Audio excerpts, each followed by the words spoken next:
재판에 성실히 임하겠습니다.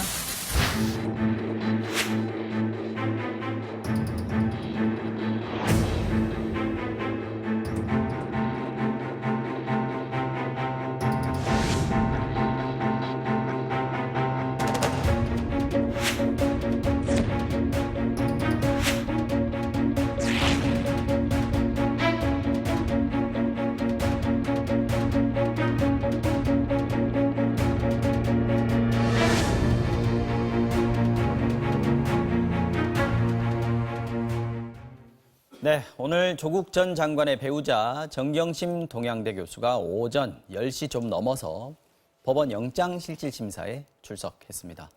이르면 오늘 밤 늦어도 내일에는 구속 여부가 결정이 될 텐데요. 강신업 변호사님과 함께 쟁점들 또 전망 살펴보겠습니다. 어서 오십시오. 네, 안녕하십니까. 자, 오늘 10시 반에 원래 영장실질심사 잡혀 있었는데 10시 10분쯤 정경심 교수 조금 빨리 법원에 도착을 했습니다. 그동안 7번 정도 검찰에 나왔지 않습니까? 그렇죠. 네. 그런데 얼굴이 공개된 건 오늘이 처음입니다. 포토라인에 섰습니다, 일단. 네. 지금 검찰과 달리 법원은 사실은 안 서기가 좀 어려워요. 들어가는 문이 이제 그 뒤쪽에 4번 출구라 가는 곳인데 네. 그리로 들어가면 걸어 올라가면 한 층만 올라가면 바로 영장실질심사가 열리는 321호가 있거든요. 그래서 거기에서 지금 기자들이 대기하고 있었기 때문에 다른 방법이 사실 없고요.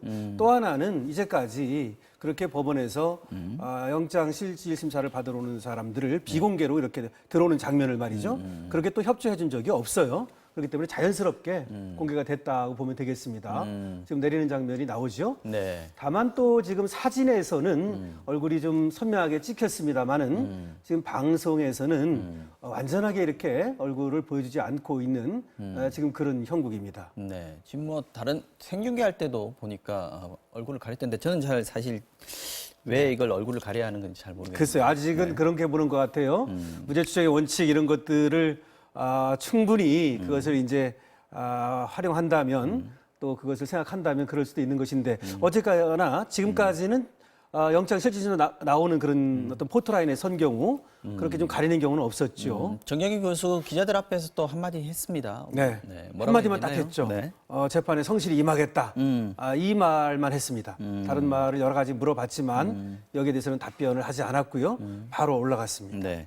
자, 정경심 교수가 받고 있는 혐의 모두 11개라고 검찰에서 네. 목록을 제시를 했었는데 다시 한번 좀 간단하게 네. 정리를 해볼까요? 좀 분설을 하면 11개가 된다는 것이고요. 크게 보면 세 가지로 나눠볼 수 있을 것 같아요. 물론 더 적게 보면 두 가지인데요. 하나는 입시 비리와 관련된 혐의들입니다. 네. 또 하나는 사모펀드와 관련된 혐의들이고요. 거기에서 파생된 증거, 인멸과 관련된 혐의들. 네. 이렇게 나누면 이제 세 가지가 되는 것이고요. 원래 주류만 본다면 입시 비리와 사모펀드 혐의가 있는 거죠.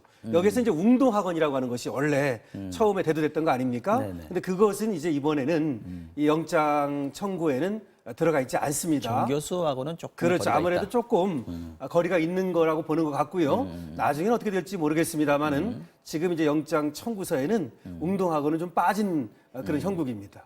변호사님이 보시기에 만약에 오늘 법원이 영장을 발부한다면 네. 지금 말씀하신 그 혐의들 중에서 법원이 이건 영장 발부에 사유가 된다라고 판단할 가장 강력한 게 뭐가 있을까요? 일단은 다른 사람들과 비교해 보는 것이 먼저 쉬운데요. 조범동 씨가 구속이 됐지 않습니까? 네. 근데 조범동 씨가 받고 있는 것이 자본시장법 위반하고 네. 그때 이제 특경법상의 횡령하고 그 다음에 증거인멸 혐의 네. 이런 것들로 그때 구속이 된 거예요. 그러니까 영장이 발부가 된 거죠. 네. 그렇다면은 자본시장법 위반도 정 교수도 들어가 있고요. 그다음에 횡령 혐의도 들어가 있습니다. 거기다가 증거인멸 혐의도 같이 들어가 있습니다. 네. 어떻게 보면 조범동 씨와 공범이라고 지금 보는 거죠. 검찰은 그렇게 네, 보고 있다는 검찰은. 거죠. 근데 그것이 만약에 객관적 증거에 의해서 인정이 된다면 그것이 구속영장을 발부하는 하나의 사유가 될 가능성이 있죠. 자본시장법 조범동 씨- 쪽에서 네. 뭔가 검찰이 지금까지 드러나지 않은 어떤 결정적인 증거를 법원에 제출을 한다면 그렇죠. 가능하다. 그리고 이제 조범동 씨가 그걸로 구속이 됐고, 네. 그다음에 이제 공범과 형평성이라든지 또 구속이 됐다는 얘기는 그때 증거를 좀 촘촘하게 그렇게 냈다는 얘기일 수도 있기 때문에 일단은 그것이 좀 불리해 보이고요. 또 하나는 조범동 씨한테 없었던 것이 있는데 정경심 교수한테는 입시 비리가 있거든요. 네. 근데 보통 입시 비리에 대해서는 엄벌을 하는 그런 추세예요. 저번에 이제 성균관대학교 교수가 있었는데 그 대학원생이 쓴 그 논문을 마치 이제 그 자식이 쓴 것처럼 이렇게 해가지고 이제 그 입시 비리를 저지른 적이 있었거든요. 거기에 대해서도 구속영장이 발부가 된 적이 있었습니다. 하여튼 그런 것들로 본다면 그런 것들이 조금 정경심 교수한테는 불리한 거다. 이렇게 볼 수 있겠습니다. 만약에 이제 발부된다면 그 원인이 이유가 요인이 무엇일까 한번 예, 예측을 그렇죠. 해본 겁니다. 저희가. 자, 오늘 아마 뭐 검찰도 그렇고 정 교수 측도 그렇고 굉장히 이 성심을 다해서 네. 법원에서 소명을 하게 될 텐데 말이죠. 혐의 내용에 대한 것도 조금 전에 우리가 얘기를 했습니다만 건강 문제 계속 얘기가 나오지 않았습니까? 네.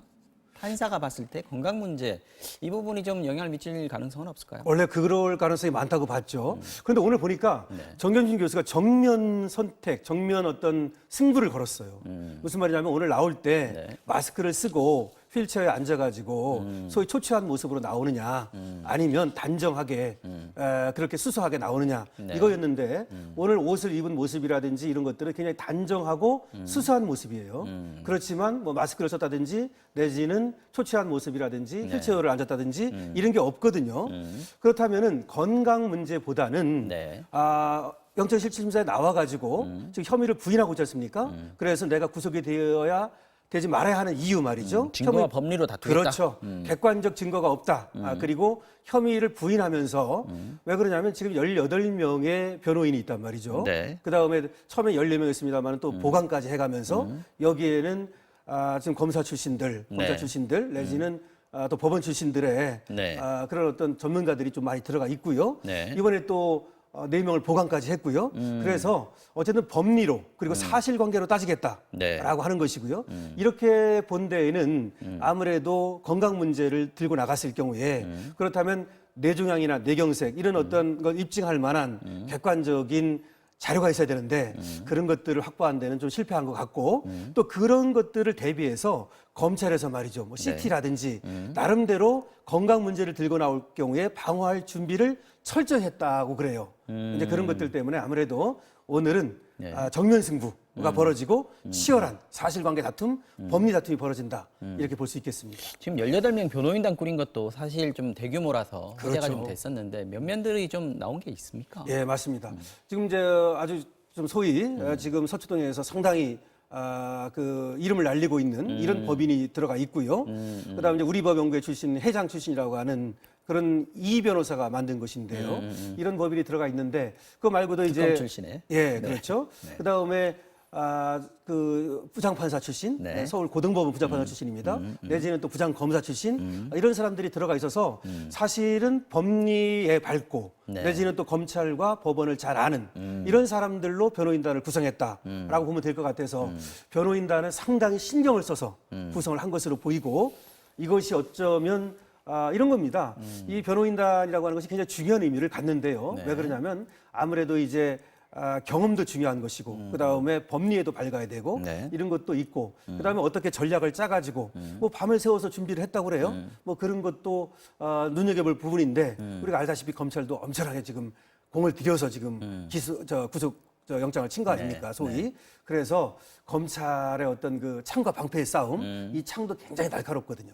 그런데 저 방패가 얼마나 좀 탄탄한지 이런 것들을 그러니까 우리가 좀 이렇게 봐야 됩니다. 오늘 이제 영장이 발부되느냐 기각되느냐 하는 것은 뭐 건강이니 뭐 다른 문제도 있습니다. 그것보다는 창과 방패의 싸움에서 과연 윤석열 검찰이 얼마나 날카로운 이런 어떤 창을 갖고 있는지 이런 것도 볼 수 있습니다. 자, 창과 방패가 이제 설득해야 될 대상이 영장 전담 판사입니다. 그렇죠. 그 한 사람이에요. 이게 뭐 재판부가 아니고요. 지금 영장 전담 판사 우리 국민들이 뭐 여기 관심 가진 적이 그동안에는 없었는데 그렇죠. 최근 들어서는 굉장히 기각이냐 발부냐 여기에 대해서 관심을 많이 갖고 그러면 그 판사는 도대체 누구냐 여기에도 관심을 많이 갖습니다. 이번에 송경호 판사, 부장판사 어떤 사람인지 이 얘기도 좀 나오고 있더라고요. 그렇죠. 이제 원래가 그 4명이 있어요. 4명이 있는데 그중에서 2명은 압수수색 영장을 담당하고요. 2명은 구속영장을 담당해요. 일주일마다 돌아가면서 교대로. 근데 이번 주에는 송경호 판사하고 명재건 판사가 원래 구속영장을 담당하고 있어요. 그런데 무작위 전산 추첨을 한 겁니다. 네네. 그래서 명재건 판사한테 갈 수도 있었는데 그리 안 가고 송경호 판사한테 간 겁니다. 그러니까 검찰 측에서는 어떻게 보면 저번에 이제 조국 동생분이 이제 구속영장이 기각됐기 때문에 안심할 수 있는 부분이라고 볼 수 있겠죠. 그런데 그런 쪽이고요. 그 다음에 정치적 성향 같은 것은 별로 없는 것으로 나타나 있어요. 뭐 서울법대를 나왔고, 네. 그 다음에 또 뭐 과거에 뭐 탁구 선수도 했다고 그러고, 그 다음에 영장이 지금 발부되고 기각되는 걸 보면은 네. 저번에 우리가 왜 그 검찰총장이라고 하는 사람, 윤총경. 경찰총장. 예, 네. 경찰총장이라고 하는 사람. 이 사람에 대해서 영장이 이제 발부가 됐고요. 한 사람이 송경호 판사입니다. 예, 송경호 판사입니다. 그다음에 이번에 대진년이라고 그 대학생 진보연합 올담했잖아요. 미래상원죠. 대사관. 이 중에서 이제 또 한 명은 또 뭐 기각을 시켰고요. 그래서 어쨌든 지금까지 나오는 거 보면은 어떤 뭐 그렇게 경향성을 가진, 방향성을 가진 그렇지는 않다라고 얘기하고 있는데 예를 들어 삼성바이오로직스 같은 경우에도 보면은 그 삼성전자 부사장 2명은 구속영장을 발부를 했거든요. 네. 근데 김태한 대표에 대해서는 기각을 했었습니다. 그래서 아무래도 제가 볼 때는 그런 것 같아요. 혐의 소명이라든가 객관적 증거가 얼마나 촘촘하게 제시되는가 이런 것들이 영향을 미치는 것으로 봐요. 그래서 오늘도 아까도 얘기했지만 변호인단도 굉장히 준비를 많이 한 것 같고 네. 검찰도 그야말로 11개의 혐의를 모두가 적시를 하고 거기에 대해서 또 이런 얘기를 했지 않습니까? 윤석열 검찰총장이 얘기하기를 지금 피의사실 공표 때문에 틀어막고 있다 이런 얘기를 했어요 저번에 국정감사할 때 말이죠. 네. 그래서 틀어막고 있는 것이 도대체 뭔지 뭘 갖고 있는지 어떤 패를 네. 이런 것들이 이제 중요할 것 같아요. 마지막으로 뭐 간단하게 뭐 굉장히 중요한 어떤 영장보다 굉장히 관심이 많이 쏠리는 그렇죠. 뭐 디데이죠 이것도. 예. 네, 사안인데 그 결과에 따라서 검찰은 검찰대로 또 조국 장관 가족들은 가족대로 또 여론은 여론대로 굉장히 영향을 많이 받을 것 같습니다. 어떤 식으로 영향을 끼칠 수 있을까요? 특히 그래서 수사에서. 얘기한 대로 이제 검찰, 그다음에 조국 장관의 가족들, 전 장관의 가족들, 그다음에 또 여론 이런 것들이 다 영향을 받을 수밖에 없는데요. 일단은 뭐 검찰 입장에서는 만약 여기서 영장이 기각이 된다면 검찰 수사에 일단은 제동이 걸리고 그다음에 수사가 과잉 수사 아니냐 이런 어떤 또 부실사 아니냐 네. 이런 어떤 비난이 있을 수밖에 없어요. 그다음에 조국 전 장관 같은 경우에는 여기서 영장이 발부가 된다면 네. 지금까지 거짓을 말해왔지 않느냐 뭐 청문회라든지 등등 그다음에 정경심 교수도 계속 혐의를 부인하고 있거든요. 그렇다면은 거기에 대한 어떤 비난 이런 것들이 또 증폭될 수밖에 지금까지는 없고요. 검찰의 일방적인 주장이라고 그렇죠. 얘기를 해왔지만 이제 법원까지 소명이 됐다라고 얘기를 그 점이 하면 중요한 거죠. 판단이 달라질 지금까지는 수 있다. 이제 검찰 일방적 주장이라고 그렇게 얘기하는 쪽이 또 설득력이 없다고 볼 수 없었는데 알겠습니다. 영장이 이렇게 발부가 되면 그런 주장이 좀 힘을 얻기가 어려워지는 거죠. 네. 그래서 여론은 여론대로 또 계속해서 어쨌든 맞붙을 수밖에 없는데 만약에 또 발부가 되는 대로 기각이 되면 기각이 되는 대로 양측에서 또 어떤 그런 세를 과시하는 그런 형국이 될 겁니다. 네, 알겠습니다. 지금까지 강신호 변호사와 함께 정경심 교수의 영장 실질심사 전망해 봤습니다. 말씀 잘 들었습니다. 네, 맞습니다. 네.